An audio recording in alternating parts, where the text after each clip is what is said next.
Yevamos Daf contains two major sugyas until it takes us to our next Mishnah near the end of the daf.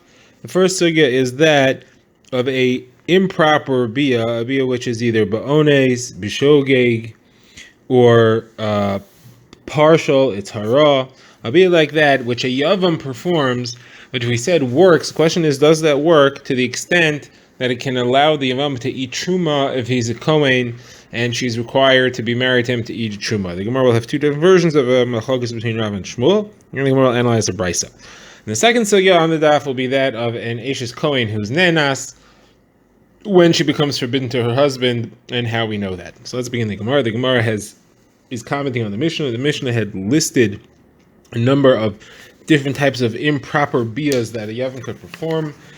In our last Mishnah, it discussed ba'ones, baratzon, b'shogeg, b'mezid, meaning with intent to do an aveira, not with intent to do yibum, and hara, which is a partial bia, and it said that all these bias do work.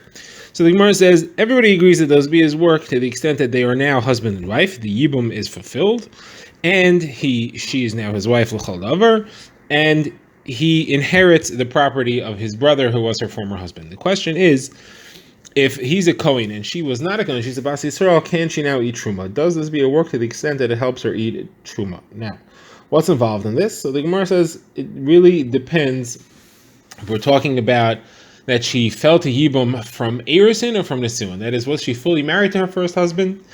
Or was she only Nisares, was she only had Kiddushin to her first husband? Those are the two cases. The Machlokes Rav and Shmuel. And the two versions of the Gemara, so where is the Machlokes Rav and Shmuel? Is it in the case of where she fell to Yibum min Erison or where she fell to Yibum min Nesuin? So the first version of the Gemara says as follows: the Machlokes between Rav and Shmuel is where she falls to Yibum min Erison. That is, if she falls to Yibum min Nesuin, that she's fully married. So the brother of her yavam is also a Kohen. If the yavam's a Kohen, that means she was eating truma already from her first marriage. She was Nesuin. She was married to him. Since she was originally eating truma, when her husband dies, she's no longer married to a Kohen. She has to stop eating truma. When the yavam comes and does a bia, a yibum, even if it's an improper bia, a partial bia, an incorrect bia, she returns to the full state, and she can definitely eat truma now, based on her new husband. This, according to the first version of the Gemara, everybody agrees to. The question is, what happens if she was only mina Erison? Now, when she was only mina Erison, she could not eat truma based on her Erison to her first husband. That's Xavier Derbanan. Midaraisa, she is allowed to eat truma as soon as she's Nisares. Derbanan said she can't because we're afraid that if she is still living at home in her family of Yisrael Elim and she gets truma food, she's going to end up feeding it to them by accident. So at Xavier, we assered that Erison.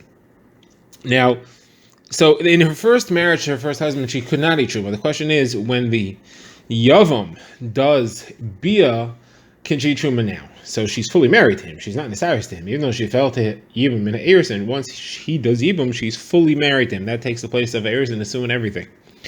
The problem is when the Torah included a minor and incorrect bia, an improper bia, as counting to be able to do this, we had Xeris Akasiv, that all these bias count. Did that work even Mina Erison or only Mina Nesuin? So if he would do a proper bia, so everybody would agree that that works even though she was only falling to Mina Erison. The Machlokes between Rav and Shmuel is what if she did an improper bia? According to Rav, she eats truma because we had a special pasuk that a proper bia works. It works l'chol davar. It works for Erison, and therefore it works even in Mina Erison. She's now fully married to the yavam. She can eat a truma. According to Shmuel, however, the yavam's weak bia cannot be stronger than the original kinyan that the original husband had made. And since the original husband was only nisaris to her, and she couldn't eat truma based on that, this weak bia can't be stronger, and therefore she's limited to what her original husband did. And until they'll do a proper bia, she will not be able to eat truma. Okay, so now the Gemara is going to follow the following pattern in both the first version and the second version. We've explained that Machlokes according to the first version. The Gemara now says we have a proof that Shmuel is going according to his reasoning, because Rav Nachman has a different place where he quotes Shmuel. And Shmuel says any time, any situation in which the Baal, the original husband, allows her to eat truma, the yavam, when he takes over, he also allows her to eat truma. In this case, it was mina Erison, so this fits very well. In this case, it was mina Erison. The original husband could not give her truma to eat, so therefore the yavam can't give her truma to eat either with a weak bia. Okay, now the Gemara is a kasha based on a brisa. Bryce says the following thing. It says, if you have a woman who's a Bas Yisrael, so she's not allowed to eat truma until she gets married to a Kohen, and she was an intelligent, fully functional woman, and she was engaged, she was Nasaris to a Kohen who is an intentional, who is a Pikeach, he is an intelligent, fully functional man. However, before they manage to do the chuppah, before they do nisuin, he's nischarish. He loses his faculties. Now, the halacha of a cheresh is that his nisuin doesn't count as a full nisuin. We do not accept it. We give it the same halacha as kedushin. We make gzeira if we would allow the kedushin of a cheresh. If we would allow the nisuin of a cheresh to feed truma to his husband, we would also end up allowing the kedushin of a cheresh. Now we would have the problem of her giving truma to her family. And therefore, we do not allow the nisuin of a cheresh. It doesn't count. Therefore, if he became a cheresh before he did nisuin, she does not get to eat truma. Now, what happens if she falls to ibum? So she falls to ibum to a yavam, and that yavam is a cheresh, and he does a bia. Here she does eat truma. And the Mishnah concludes, and in this way, the yavam is better than the original husband. So the Mishnah says it's clearly against Shmuel. It clearly shows is that even though she fell to ibum min ha'erisin, she couldn't eat truma. Her husband, the cheresh, his nisuin didn't count. She fell in front of the yavam. His nisuin did count, even though he was a cheresh, and he's better than the original husband, and he can make her eat truma. And the Gemara assumes that the bia of a cheresh has the same halacha as a partial bia or an incorrect bia ba'onis, a bia b'mezid, hara. It should be the same as all of those because it's not a proper kinyan. So you see, clear proof against Shmuel. So Gemara says, no, Shmuel's going to edit this slightly. Shmuel's going to add in words, and he's going to say the case is as follows. It should read as follows. You had a regular woman that was nasaris to a regular Kohen man. Before he got a chance to do nisuin, he was nischaresh. There, he cannot eat a truma. If, however, he did get a chance, here's where he edits. He did do nisuin before he became nischaresh, but then he was nischaresh, and then he became a cheresh. So now she's already eating truma. And then if she falls to ibum in front of a Kohen, the brother, who's also cheresh, then she can eat truma based on his bia. Even though as her first husband it does, she can't eat truma. The bia of the cheresh counts, even though it's not a fully good bia, it's just a bia of a cheresh. That works, and she can eat truma based on that. But Shmuel edits here that it's got to be that she fell to even min hanisuin. And min hanisuin, we already said he agrees that an incorrect bia of the yavam agrees to Rav that an improper bia of the yavam, which does count, is enough to make her eat truma. So the problem is, though, was what does the brisa conclude when it says in this way the bia of the yavam is better than the bia of the original husband? So Shmuel says what that means is as follows: the bia of the original husband could not start feeding her truma while he was a cheresh. He had to, if he was a cheresh when he did nisuin, he wouldn't be able to give her truma, like the gzeira that we said earlier. It's only if he did nisuin while he was still a pikeach, then he became nischaresh, she can still continue eating truma. However, the bia of the cheresh, of the brother, the yavam, that started, he first took her into his household when he was already cheresh. That works. That's the way in which it's better. Now, this is all the first version of the Gemara. Now we get to the second version of the Gemara. According to this, Rav and Shmuel argue in the case of where she fell to ibum min hanisuin. Rav and Shmuel agree that if she fell to ibum min ha'erisin, to a partial bia or to an improper bia, that would not give a right to eat truma because it cannot be better than the original bia of the original husband. Machlokes is case where she fell to ibum min hanisuin, she was allowed to eat the truma from her first husband. Now she fell to an improper bia. She fell to ibum to an improper. Here you have machlokes between Rav and Shmuel, and again, Shmuel is the one who's machmir. Rav says that it's okay because the Torah is marbe, that it does count as a good bia. Shmuel says no. The Torah is only marbe the bia of the yavam where it's an improper bia as far as the other halachos that they are married, and that he inherits the property of the original brother. However, it's not enough to make her eat truma. So Gemara says, so this here, now it's a contradiction to what Rav Nachman said, because Rav Nachman had said that the yavam has the same halachas as the original Baal. The original Baal is able to make her eat truma. How come this yavam cannot make her eat truma? Doesn't seem to fit with what Shmuel said. On that, the Gemara answers is what Shmuel had said there was that the bia that the original Baal used, that works for both the original Baal and the second Baal. Just like the original Baal could make her eat a truma with a full bia, with a proper bia, the yavam could make her eat truma with a full bia and a proper bia. It could not work with a partial bia. That's the way in which they are the same. Now the Gemara goes to the kasha from the Brisa, and in this case, the Gemara asks the same kasha as before. So now we have the kasha we asked before on Shmuel is now a kasha on Rav.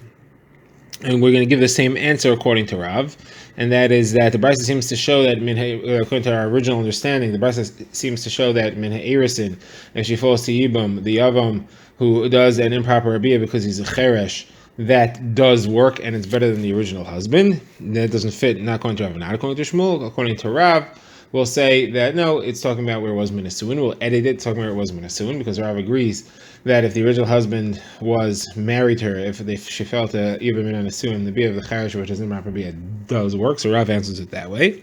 Shmuel though has a problem because Shmuel won't help to edit the brisa and make it min and suin because Shmuel holds even min and suin. The bia of a cherish doesn't work. It should be considered the same as an improper bia or a hara.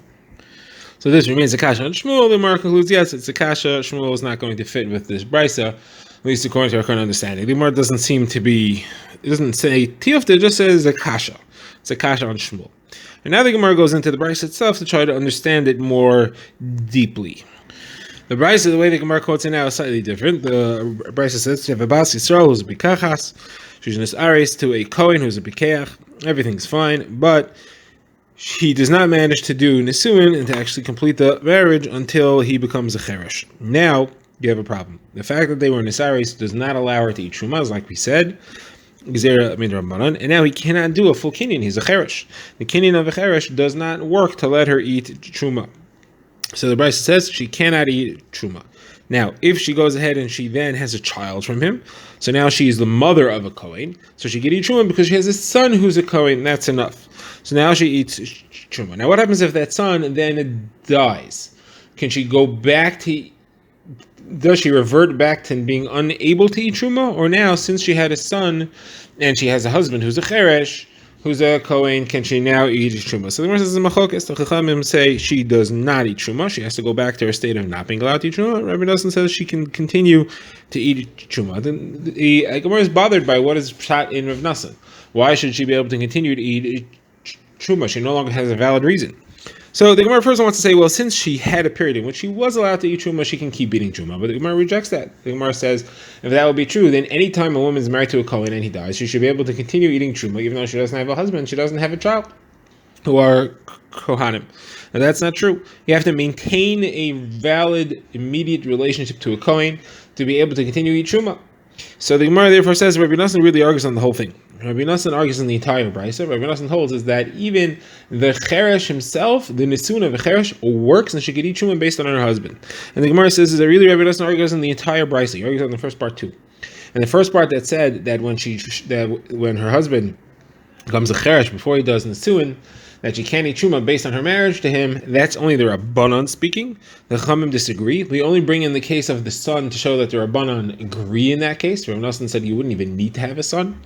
The Gemara says the problem, then the way the mission is phrased, it sets up the first case of the husband's a cheresh, and then it talks about the case of the son, then it talks about the case if he dies, and then it says now you have a machlokas. Really shouldn't set it up that way. It should go through all the cases, the cheresh, the son, and the son who dies. That should be all the Chachamim. And then Rabbi Nosson should say, I disagree on the entire thing. I say that she could eat in all circumstances. Makes no difference what happened with the son. So the Gemara says that's a kasha. It's a little strange. It's not set up that way, but the Gemara doesn't seem to want to change pshat based on that. The Gemara now refers back to the Mishnah and starts a new sugya. And that is the sugya of what happens when a woman is nenasa. Woman is raped. So the halacha is that if she would be mizaneh, she would willfully be together with another man. She would be forbidden to her husband. If she's nenas, though, she's not forbidden to her husband as long as he is a Yisrael or a Levi. If he's a Kayin, then she is also to her husband. Says the Gemara, even if her husband was a Yisrael and she's nenas while she's married to him, so she has be a relationship with another man while she's married to her husband, that's a Zaina relationship. She's not also to her husband, however, that passes her to kahuna. So if her husband will then die, and now she's in Almana, theoretically she should have been able to marry a Kohen now, but she can't because she was raped while she was married to a Yisrael. For instance, how do you see this halacha? How do you see the halacha that in Oines passes a woman to kahuna even if her husband is only a Yisrael? So Gemara says you can see it based on our Mishnah. Our Mishnah listed many types of improper biyas. It spoke about ones, ratzon, shogeg, mezid. It spoke about hara, which is partial biyah. It spoke about biyah shelo kidarka. It said all these things, and it was talking about yibum. And then it said v'chein. Same thing applies to abal achazim kol harayis ha'amuros b'torah or psulos. Somebody who is together with an erva, an improper relationship, or a psula, somebody that passes for a kahuna. So you see on the list there, you had one of the things there was einsin. That's a rape, and it shows that that on the list of things, it also applies to psulos. It also makes her puzzle to kahuna. So you see that a rape makes puzzle for kahuna, and this should be true even if she's not married to a Kohen at that time. She had a rape, it's puzzles her. So the Gemara says not necessarily. When it said v'chei, the same thing applies to bia with an erva or bia with a psula. It wasn't going back on einsid. It was going back on hara. It was going back on a partial bia. Partial bia also passes to kahuna. That's what I'm saying. So the Gemara says that can be the pshat. For the simple reason that we've said in the previous few blot that the halacha that hara counts as a bia is not learned from yibum to the arayis. It's written by the arayis and it's learned from there to yibum. So you can't have a mishnah set it up that halacha by yibum and then say, oh, the same thing is true by arayis. The limud's backwards. It starts with arayis and then it goes to yibum. Someone says, okay, so maybe the mishnah wasn't talking about hara, it was talking about bia shelo kedarka. It was saying that bia shelo kedarka counts as a bia by yibum. It also counts as a bia by arayis. So we're saying, no, you have the same problem because bia shelo kedarka is also included in arayis based on the limudim which explain mishkevei isha, what mishkevei isha are, what the various types of lying with a woman are. That includes shaloi kedarka because it uses the plural term mishkevei to show that there are multiple types. But it says it by arayis, and you learn from there to you, but not the other way around. So the Gemara says, okay, it's talking about shaloi kedarka for chayvei lavin. That if you have a relationship which is also with a lav, that is violated by bia shelo kedarka, that's what the Mishnah is referring to. That is something, that's what the v'chein is. That bia also works if it's a shelo kedarka on a chayvei lav. However, it's not referring to einsin. It doesn't show that einsin works to possible her for kahuna, even if she's married to a Yisrael. The Gemara now moves to discuss what exactly is the Yisr and what is the source of the Yisr of a woman who is married to a Kohen and she's raped if she stays with her husband. So the Gemara says there are two potential Yisrum. A Kohen is usher to be together with his Zona. The term Zona applies to a woman who has a physical relationship with another man while she's married to her husband. The Gemara says that potentially applies to an Ashes Kohen who's Nanas. And there's also the pasuk of Tumah that's written by Sota. It says V'hilo Nitma'a, that if a woman is Nitma'a while she's married to her husband, she's forbidden to him as well as to the mitame. So the Gemara says both of them apply over here. Now, generally for Yisro, they don't apply. And the reason is because the Torah says there, V'hilo nisbasa, that she wasn't forced. But it says, V'hilo nisbasa, that is a miyad, only for her do you have the patur of nisbasa, only for her does it apply, only if she wasn't forced. But there is a type of woman that does not have a patur of nisbasa. For her, it doesn't make a difference if she was forced or not. And that's an Ashes Kohen. And the Gemara says, there's two different versions of this Gemara, whether the Gemara first wants to say that only Zona has this limud and not Tumah. Then the Gemara says only Tumah has this limud and not Zona. The Gemara ends up saying that the limud applies to both of them, and therefore the Isser of an Ashes Kohen is both because of Zona. She counts as a Zona. She does not have a P'tur of V'hilo Nespasa, of being an Ones, and she also does not have a P'tur of Tumah that a regular Ashes Yisrael has, that she would not be considered to be nitma'a because she was forced. The p'tor of hilo nespasa only applies for an Ashes Yisrael, does not apply to someone else, and that's for an Ashes Kohen. So therefore we end up saying that both of them apply to her. One is a lav, one is an asay, but she has both of them if she is an Ashes Kohen. Now we get to the next Mishnah, and we'll save the next Mishnah at the end of the daf for the next daf, because the sugya begins there.